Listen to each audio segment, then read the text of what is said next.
이스라엘 백성들이 하나님의 말씀을 떠나 살고 있을 때 하나님의 말씀을 떠나서 하나님의 말씀에 순종하지도 않고 오히려 이방신을 섬기고 악한 생활 가운데 살고 있을 때 하나님께서는 선지자들을 보내십니다.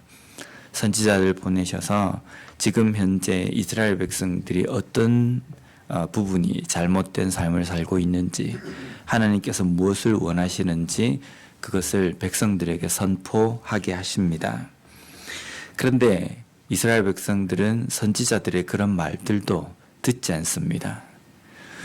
듣지 않을 뿐만 아니라 선지자들을 때리고 핍박하고 또 그 선지자들을 심지어는 자기들의 손으로 죽이기까지 합니다. 이제 이스라엘 백성들이 하나님의 말씀도 듣지 않고 하나님의 말씀대로 행하지도 않고 또 잘못된 삶이라고 지적하는 것에 대해서도 귀를 막고 있고, 그렇다고 한다면 이제 이스라엘 백성들에게 남은 기회는 뭐가 있습니까? 전혀 없습니다. 그냥 그대로 두면 삶은 아주 잘 살고 있기 때문에 더욱더 하나님 앞에 돌아올 가능성은 희박해지는 겁니다. 그렇기 때문에 그냥 그대로 두면 이스라엘 백성들의 입장에서는 그래도 잘 살아지네? 라고 이렇게 생각될 수 있습니다. 우리가 하나님의 말씀대로 안 살아도 그렇게 어렵게 살지 않고 잘 살아지는구나 라고 이렇게 생각할 수 있습니다. 하나님 편의 입장에서도 이스라엘 백성들이 잘 살아지네 라고 생각하도록 하나님께서 그대로 두시기만 해도 괜찮습니다. 그러면 결론은 하나님께서 그냥 두신다는 것은 이스라엘을 포기하는 것과 버리시는 것과 똑같다는 겁니다. 그런데 하나님은 완고하고 하나님의 말씀을 듣지 않는 이스라엘 백성들을 그냥 잘 되는 가운데 그냥 내버려 두셔가지고 하나님을 다시금 찾으려고 하지 않는 그런 이스라엘 백성으로 두시는 것이 아니라 그들을 이방 대적의 손에 그들을 넘기십니다. 그래서 그들이 애굽의 손에, 바벨론의 손에, 바사 제국의 손에 괴롭힘을 당합니다. 그들이 그 고통을 당할 때에는 그런 생각이 들 겁니다.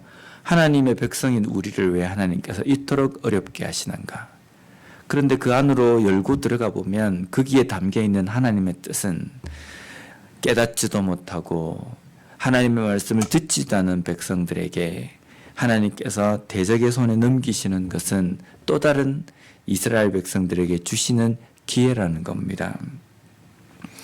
그래서 잘 살도록 내버려 두시는 것이 이스라엘 백성들을 사랑하시는 것이 아니라 깨닫지 못하는 자들에게 깨닫도록 하시는 것, 그러기 위해서 하나님께서 선택하신 그 방법은 대적의 손에 넘기시는 거라는 겁니다. 때때로 우리가 우리의 삶에서 어려움이 닥칠 때에 우리가 기도할 때 그런 기도를 할 때가 있습니다. 하나님, 저에게 왜 이렇게 어렵게 하십니까? 저에게 왜 이 어려운 일을 당하도록 하십니까? 하나님 혹시 저를 사랑하시지 않는 건 아닙니까? 그런데 어떻게 보면은 하나님께서 나에게 주시는 이 고난은 나를 사랑한다는 또 다른 증거일 겁니다. 사랑하는 자이기 때문에 고난을 주신다는 것이 아니라 사랑하는 자이기 때문에, 포기하시지 않았기 때문에, 내가 하나님의 말씀을 듣지 못하고 하나님의 말씀을 깨닫지 못하는 부분을 알도록 하기 위해서 하나님께서 주시는 기회로 우리가 그것을 보고 또 깨달을 수 있어야 된다는 겁니다. 하나님께서 이토록 하나님의 사랑하는 백성에게 고난을 주시는 이유에 대해서 29절 초반부에 이렇게 기록되어 있습니다. 다시 주의 율법에 복종하게 하시려고.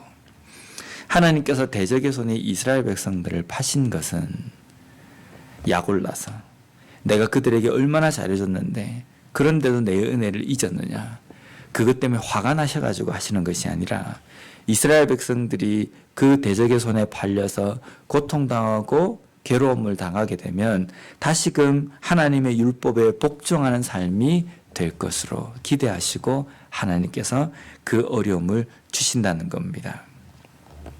우리의 삶에서도 우리가 겪는 여러 가지 고난 가운데에서도 내 이 고난 가운데 하나님께서 무엇을 깨닫기를 원하시는가, 하나님의 말씀으로 다시금 돌아오게 하시기를 원하신다는 겁니다. 다시 돌아오기를 하나님께서는 기대하시고 또 갈망하신다는 겁니다. 하나님께서 이스라엘 백성들을 대적의 손에 넘기시고 난 다음에 애굽의 손에, 바벨론의 손에, 바사 제국의 손에 넘기셔가지고 그들이 노예 생활로 어렵고 힘든 삶을 살 때에 하나님께서 그냥 고개를 돌리시고 나몰라라 하지 않으십니다. 그 생활 가운데 있을 때에도 하나님은 그들을 긍휼히 여기시고 불쌍히 여기시고 사랑으로 그들을 지켜보셨다는 겁니다. 지켜보셨기 때문에 그 노예 생활 가운데 하나님의 말씀을 깨닫고 하나님 앞에 기도하는 이스라엘 백성들에게 응답하십니다. 그래서 애굽의 손에서도 건지시고 바벨론과 바사 제국의 손에서도 건지십니다. 근데 그 건지실 때에 보면 우리가 생각할 때 이스라엘 백성들도 나름 노력을 했구나라고 이렇게 생각할 정도의 그런 건지심이 아니었지 않습니까? 애굽에서 나올 때에도 이스라엘 백성들이 한 게 뭐가 있습니까? 아무것도 없습니다. 하나님께서 다 하셨어요. 하나님께서 다 하시고 이스라엘 백성들이 전혀 아무것도 하지 않았지만 그 애굽의 땅에 일어난 일들은 전무후무한 일들이었습니다.